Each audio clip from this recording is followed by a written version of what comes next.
حسنة تسؤهم وإن تصبكم سيئة يفرحوا بها وَإِن تَصْبِرُوا وَتَتَّقُوا لَا يَضُرُّكُمْ كَيْدُهُمْ شَيْئًا إِنَّ اللَّهَ بِمَا يَعْمَلُونَ مُحِيطٌ۔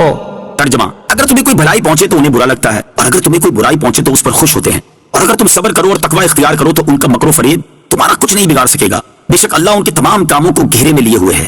ان تمسسکم حسنۃ تسؤہم، اگر تمہیں کوئی بھلائی پہنچے تو انہیں برا لگتا ہے۔ کفار کی عمومی حالت یہ ہے کہ اگر مسلمانوں کو کوئی بھلائی پہنچے تو انہیں برا لگتا ہے، اور اگر مسلمانوں کو کوئی تکلیف پہنچے تو وہ خوش ہوتے ہیں۔ لہٰذا مسلمانوں کو کافروں سے محبت و دوستی نہیں رکھنی چاہیے۔ ان کے مقابلے میں مسلمان اگر صبر اور تقوی کو اپنا شعار بنا لے تو کافروں کا کوئی داؤ مسلمانوں پر نہ چل سکے گا۔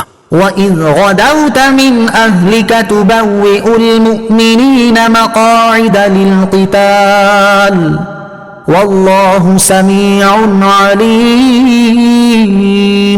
ترجمہ: اور یاد کرو اے حبیب، جب صبح کے وقت تم اپنے دولت خانے سے نکل کر مسلمانوں کو لڑائی کے مورچوں پر مقرر کر رہے تھے، اور اللہ سننے والا جاننے والا ہے۔ وَإِذْ غَدَوْتَ مِنْ أَهْلِكَ، اور یاد کرو اے حبیب، جب صبح کے وقت تم اپنے دولت خانے سے نکلے۔ یہاں سے غزوہ احد کا بیان ہو رہا ہے، اور اس کے بعد غزوہ بدر کا تذکرہ ہے۔ جنگ احد کا بیان، یہاں رکوع کے ابتدا میں جنگ احد کا بیان ہے، جس کا مختصر واقعہ یہ ہے کہ جنگ بدر میں شکست کھانے سے کفار کو بڑا رنج تھا، اس لیے انہوں نے انتقام کے ارادے سے مسلمانوں سے جنگ کے لیے ایک بڑا بھاری لشکر تیار کر لیا۔ جب سرکار علی وقار صلی اللہ تعالی علیہ وآلہ وسلم کو خبر ملی کہ لشکر کفار احد میں پہنچا ہوا ہے تو آپ صلی اللہ تعالی علیہ وآلہ وسلم نے صحابہ کرام علیہم رضوان سے مشورہ فرمایا۔ اس مشورے میں منافقوں کے سردار عبداللہ بن ابی بن سلول کو بھی بلایا گیا، جو اس سے پہلے کبھی کسی مشورے کے لیے نہیں بلایا گیا تھا۔ اکثر انصار کی اور عبداللہ بن ابی کی یہ رائے تھی کہ حضور سید المرسلین صلی اللہ تعالی علیہ وسلم مدینہ طیبہ میں ہی ٹھہرے رہیں، اور جب کفار یہاں آئیں تب ان سے مقابلہ کیا جائے، اور یہی سرکار دو عالم صلی اللہ تعالی علیہ وسلم کی مرضی تھی۔ لیکن بعض صحابہ کرام کی رائے یہ ہوئی کہ مدینہ طیبہ سے باہر نکل کر لڑنا چاہیے، اور اس پر انہوں نے اصرار کیا۔ سرور کائنات علیہ الصلوۃ والسلام اپنے دولت قدے میں تشریف لے گئے اور اسلحہ زیب تن فرما کر باہر تشریف لائے۔ اب نبی پاک علیہ الصلوۃ والسلام کو دیکھ کر ان صحابہ کو ندامت ہوئی، اور انہوں نے عرض کیا کہ حضور صلی اللہ تعالی علیہ وسلم کو رائے دینا اور اس پر اصرار کرنا ہماری غلطی تھی، اس کو معاف فرمائیے، اور جو آپ علیہ الصلوۃ والسلام کا ارادہ ہو وہی کیجیے، ہم حاضر ہیں۔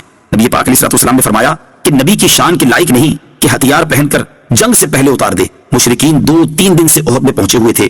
نبی پاک علیہ الصلوۃ والسلام جمعے کے روز نماز جمعہ کے بعد ایک انصاری کی نماز جنازہ پڑھ کر روانہ ہوئے، اور 15 شوال 3 ہجری بروز اتوار احد میں پہنچے، اور پہاڑ کا ایک درہ جو لشکر اسلام کے پیچھے تھا اس طرف سے اندیشہ تھا کہ کسی وقت دشمن پشت پر سے آ کر حملہ کرے، اس لیے نبی اکرم علیہ الصلوۃ والسلام نے حضرت عبداللہ بن جبیر رضی اللہ تعالیٰ عنہ کو 50 تیر اندازوں کے ساتھ وہاں مقرر فرما دیا کہ اگر دشمن اس طرف سے حملہ آور ہو تو تیروں کے ذریعے اس کا حملہ دفع کر دیا جائے، اور حکم دیا کہ کسی حال میں یہاں سے نہ ہٹنا اور اس جگہ کو نہ چھوڑنا، خواہ فتح ہو یا شکست ہو۔ عبداللہ بن ابی بن سلول منافق جس نے مدینہ طیبہ میں رہ کر جنگ کرنے کی رائے دی تھی، اپنی رائے کے خلاف کیے جانے کی وجہ سے برہم ہوا اور کہنے لگا کہ حضور اکرم علیہ الصلوۃ والسلام نے 9 عمر لڑکوں کا کہنا تو مانا اور میری بات کی پرواہ نہ کی۔ اس عبداللہ بن ابی کے ساتھ 300 منافق تھے، ان سے اس نے کہا کہ جب دشمن لشکر اسلام کے مقابل آ جائے اس وقت بھاگ جانا تاکہ لشکر اسلام میں ابتری پھیل جائے، اور تمہیں دیکھ کر اور لوگ بھی بھاگ نکلیں۔ مسلمانوں کے لشکر کی کل تعداد ان منافقین سمیت 1000 تھی، اور مشرکین 3000 تھے۔ مقابلہ شروع ہوتے ہی عبداللہ بن ابی منافق اپنے 300 منافقوں کو لے کر بھاگ نکلا۔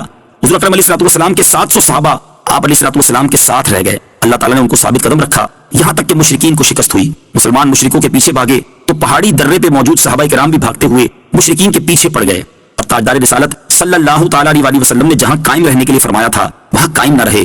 اللہ تعالیٰ نے انہیں یہ دکھا دیا کہ بدر میں اللہ اور اس کے رسول صلی اللہ تعالیٰ علیہ وسلم کی فرما برداری کی برکت سے فتح ہوئی تھی، جبکہ یہاں نبی پاک علیہ الصلوۃ والسلام کے حکم کی مخالفت کا نتیجہ یہ ہوا کہ اللہ تعالیٰ نے مشرکین کے دلوں سے رعب و ہیبت دور کر دی، اور وہ پلٹ پڑے اور مسلمانوں کو نقصان اٹھانا پڑا۔ شہنشاہ مدینہ صلی اللہ تعالیٰ علیہ وسلم کے ساتھ ایک جماعت رہ گئی جس میں حضرت ابو بکر، حضرت علی، حضرت عباس، حضرت طلحہ اور حضرت سعد رضی اللہ تعالیٰ عنہم تھے۔ اسی جنگ میں دندان اقدس شہید ہوئے اور چہرہ اقدس پر زخم آیا۔ اسی کے متعلق یہ آیت کریمہ نازل ہوئی۔ إِذْ هَمَّ الطَّائِفَتَانِ مِنكُمْ أَن تَفْشَلَا وَاللَّهُ وَلِيُّهُمَا وَعَلَى اللَّهِ فَلْيَتَوَكَّلِ الْمُؤْمِنُونَ۔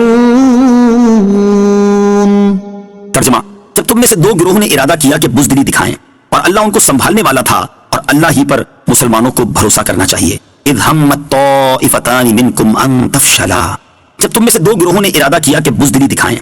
یہ دونوں گروہ انصار میں سے تھے، ایک قبیلہ بنی سلمہ جس کا تعلق حضرت سے تھا، اور ایک بنی حارثہ جن کا تعلق اوس سے تھا۔ یہ دونوں لشکر کے بازو تھے۔ جب عبداللہ بن ابی بن سلول منافق بھاگا تو ان قبیلوں نے بھی واپسی کا ارادہ کیا، لیکن اللہ تعالیٰ نے کرم فرمایا اور انہیں اس سے محفوظ رکھا، اور یہ حضور اقدس علیہ الصلوۃ والسلام کے ساتھ ثابت قدم رہے۔ یہاں اس نعمت و احسان کا ذکر فرمایا ہے۔ آیت کے آخر میں توکل کی عظمت کو بھی بیان فرمایا۔ توکل کا مفہوم یہ ہے کہ اپنا کام کسی کے سپرد کر کے اس پر اعتماد کرنا۔